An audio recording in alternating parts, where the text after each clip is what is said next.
Hey, what's up, gang? Ken here from the Retro Toy Escapades channel in Malaysia. Today, I'm continuing my look at the images shared from Powercon 2021 of the new MOTU Origins figures that are coming our way, hopefully later this year. Now, yesterday, the video covered Wave 7. Today, I'm going to be talking about the official images they gave us for Wave 8. And this, my friends, is looking like a pretty heavy-duty wave. Okay, we've got some all-out fan favorites here, like the Anti-Eternia He-Man, Clawful, and the mini comic appearance of Trapjaw. Now, there is supposed to be a fourth figure in the mix as well, and that will be the standard edition release of the Sunman figure. But we didn't see any images of that figure. We did see the images of the exclusive version of Sunman. See, I didn't know that that was actually supposed to be an exclusive version.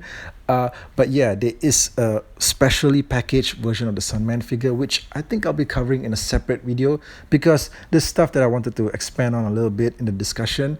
Now I woke up yesterday and it was like information overload. Okay, I couldn't believe the images that were actually coming in through my phone screen. I think I'm more used to information being fed to us kind of like in snippets, it seems, like it's been all this while. But somehow at this PowerCon 2021 event, it's like they opened up the floodgates and just decided to give us everything, okay?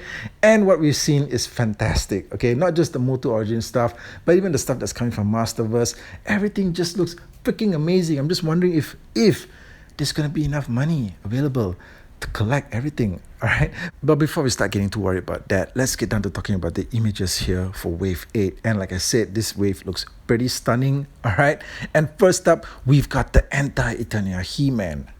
Now, the Anti-Eternia He-Man is one of those He-Man figures that I've heard about for years, but I never really felt a personal kind of connection to the figure because, first of all, I've only seen the images of him from the Classics line, and he wasn't a figure that was actually from the vintage original 80s run. So it just seemed to me that, well, the concept of an Anti-Eternia He-Man was just like a reverse version of He-Man, like the evil version of him that Faker couldn't be or something like that. It just seemed like something was just created for the sake of having a darker version of He-Man, like the way that they had a mirror image of Superman, like an evil Superman in Superman Part 3, stuff like that. But I have to say that over the years, this is something about this figure that started to become more and more prominent. Now, when I first saw the version of the Anti-Eternia He-Man figure as released in the Classic series, I kind of felt like it was a pretty easy repaint. I don't know if easy here is supposed to mean lazy, but it just seemed like they just opened up a cauldron of black paint and decided to just have him soaked in it. Okay, and just added on some red highlights to give it a little bit of definition. So I have to say I wasn't really that impressed with the figure. But I did notice that over time, it seems that this figure was catching up in popularity and was becoming highly desired by collectors. Now, one surefire indicator of this is when you start to look at eBay listings for the figure over maybe the course of the last 1 year or so, and you see that the demand for this thing is starting to shoot up, okay? And every time I see a listing for an Anti-Eternia figure, there's always bids on it, all right? Especially if it's like mint in sealed box, okay? Prices can range anywhere from 200 to 250 USD. Now, me personally, I really found myself starting to get hooked on the character after reading the comic book miniseries He-Man and the Masters of the Multiverse, because this is where the Anti-Eternia He-Man really got a chance to shine in the spotlight. In the series, the Anti-Eternia He-Man travels across the multiverse to slaughter all the different versions of He-Man that are out there. Look, it's a fantastic read. I highly recommend it to anyone who wants to find out more about the Anti-Eternia He-Man, but also anybody who wants to enjoy a really good Masters of the Universe story.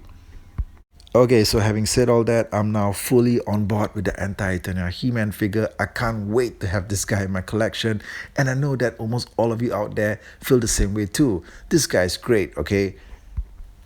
Also, it's great to see that the figure is not shortchanged in the accessories department. He gets everything that the original He-Man figure came with, which is the shield, the axe, and the power sword. Fantastic, okay? I mean, we get a complete He-Man figure, except that he's Anti-Eternia. Also, I guess any barbarian who can pull off having pink boots, pink shorts, and a pink hairdo has got to be pretty badass, right? Okay, then we get down to Clawful. And the image that we got of Clawful was one from the diorama here, where he appears to be trapped in some kind of what appears to be a tentacle of some kind, or maybe it's ooze. Okay, it looks pink and it could be slimy. I don't know, but he's trapped in this thing. He's sort of like almost upside down, and well, in the display here, he's also holding on to Jitsu's sword. And I'm not sure what's going on here. Okay, it appears that Jitsu and him could be fighting. Maybe they're playing with each other. I don't know. Maybe they're just having some fun. Either way, they could be goofing off too. All right, but Clawful is kind of a disappointment for me. Okay, I'm just gonna put it out right there. Maybe it's because I really was hoping that they wouldn't go with the vintage interpretation of the character. But hey, who am I kidding? All right, of course they're gonna do that.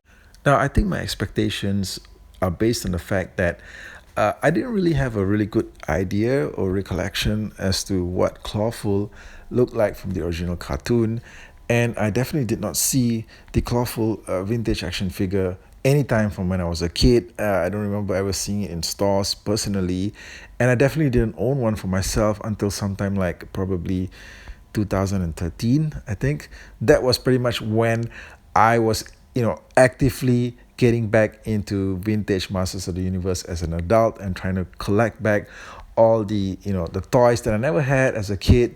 That was when the journey officially began for me. But prior to that, I was a huge fan of the 2002 Masters of the Universe cartoon series, and also the toys which were actually available at retail for the first time, okay, that I actually was able to see new Masters of the Universe toys at retail, and at a point that I actually had money on me to buy them. Okay, so they did release a Clawful figure, all right, but it was more of one of those staction figures where it was sort of like a statue and an action figure, because this thing came at the tail end of the 2002 line, when the line was sort of like being phased out, but there was still demand for it, and they decided to just release the remaining planned figures as sort of like these statue type things, but which kind of came with parts that you could still remove, so they did still have some sort of playability attached to them. Now, I remember seeing this version of Clawful in the stores. And for the longest time, this became like the ultimate go-to version of Clawful in my mind, okay? Because look at this thing, it's just so sick, okay? It's totally freaking awesome, all right? And I mean, how could you not associate a name like Clawful with a figure that looks like this, right? So yeah, this to me was supposed to be Clawful. Okay, then a couple of years after that, I did manage to get my hands on the original vintage Clawful figure, and I brought it out here for this video. And just like back then, when I first got it, I looked at it and I was like, what? What the hell is this shit? Okay, that's supposed to be Clawful? Are you kidding me? Okay, so huge disappointment, because I didn't expect him to look quite so puny. Okay, he just looks so tame by comparison compared to what I saw with the 2002 version of him. And that head sculpt, I could never really get my head around it. I mean, there's something about it just looks a little bit too, I don't know, zany, goofy. I mean, take your pick, okay? He does have the claw, the lobster-like claw thing, and this thing does have a gimmick where you can actually snap things with it. It's kind of, feeble in a way. It doesn't really work exactly as awesome as you think it might work, but it's okay. Cyclone, you are one of the most pathetic masters ever. Feel the terror of my lobster claw. Clawful, spare me, have mercy on So yeah, I mean, for me personally, this figure is a huge disappointment, because I was really hoping that they would make some significant changes to the mold, just switch it up a bit so that he looks improved. But of course, I know that they have to call back to the classic vintage designs, these characters for Origins.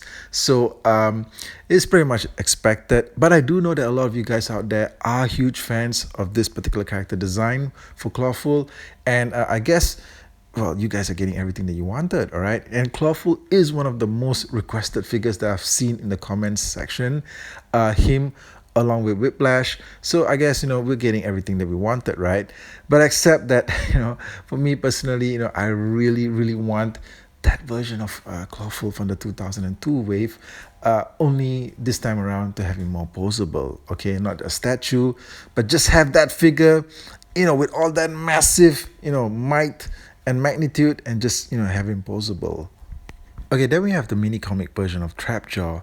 And you know what? I was looking at this figure, I was just staring at it for a while. I was trying to wonder to myself, something seems a bit off about it, all right? It's like, I know that, the mini comic version of Trapjaw, the original mini comic version of him was different from the standard release figure, but it's just that I don't quite recall him being quite this green, okay? This what we're seeing here is like he's really green, and it looks like they've soaked him in Gatorade or something like that. So I had to dig up the original mini comic, just to check things out. And here it is, my friends, the original mini comic, The Menace of Trapjaw.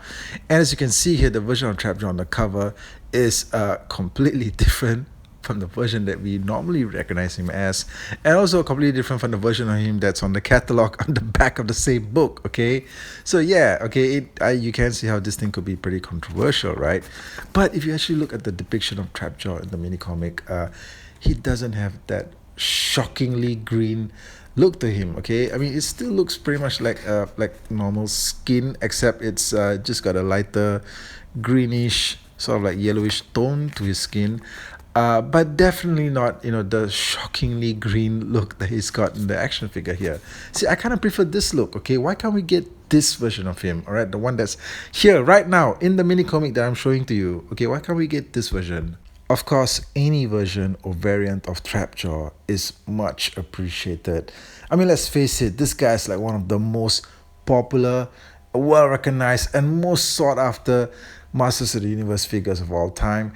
And the Origins version of him, the one that came out, I think, in Wave 3, I believe that there's a lot of people out there that probably still have not gotten their hands on him, because those initial waves were pretty scarce. Okay, for some reason, waves 2 and 3, it's like they appeared like a blip, okay, on a radar screen, and it's kind of like they just vanished after that. Okay, so it's really great to see a new version of Trapjaw on the shelves, but it's just that, the way I feel is that if they're calling these things mini comic versions, then kind of like I would want them to make the effort to be closer, to be more accurate to the actual depictions of these characters in the said mini comics. Okay, don't give us something that's like a half effort. All right, it's like if they're supposed to be a certain color, or if they're supposed to have certain things attached to them, then do it. All right, don't make it seem like it's halfway through a mini comic, or then the other half of it's like whatever